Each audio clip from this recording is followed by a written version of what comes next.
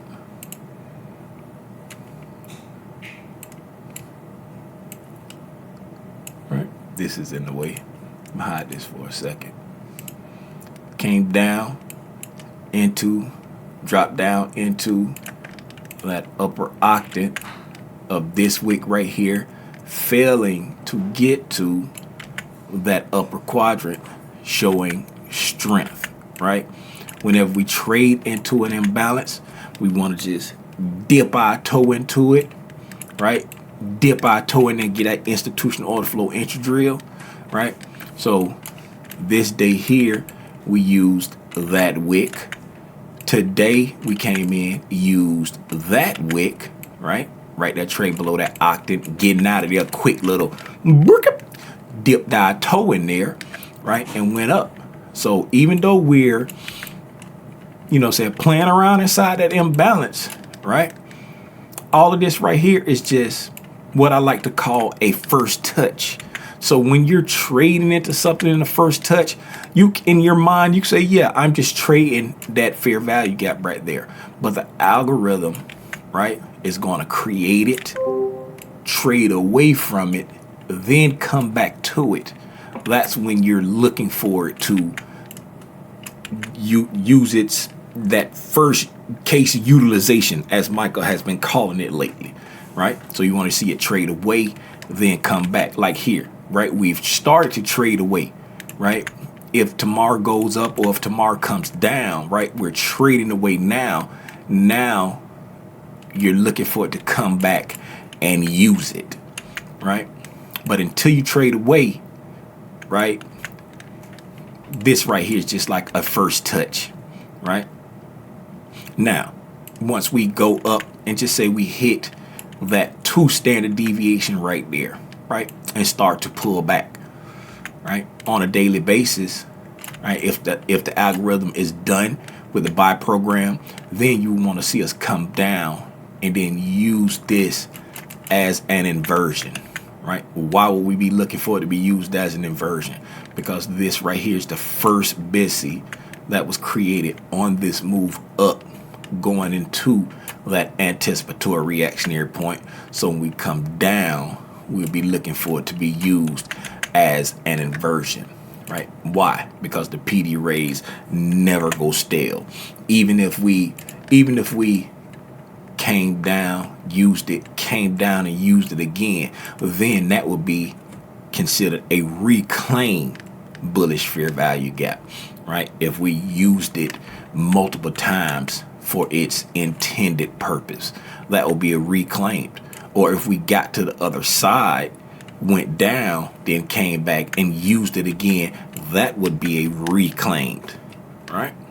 You always want to be aware of, is the algorithm using this PD array or that PD array, so that you can understand what price is doing and what is telling you. Yeah, man. Let him cook! I said let him cook! Y'all do me a favor, hit the like for the algorithm. Subscribe to the channel if you ain't subscribed. Question for you, sir. And I hope you got a question and you ain't just talking again. Yeah, I got a question. I think I'm trying to understand what you just said. Okay, so like you said,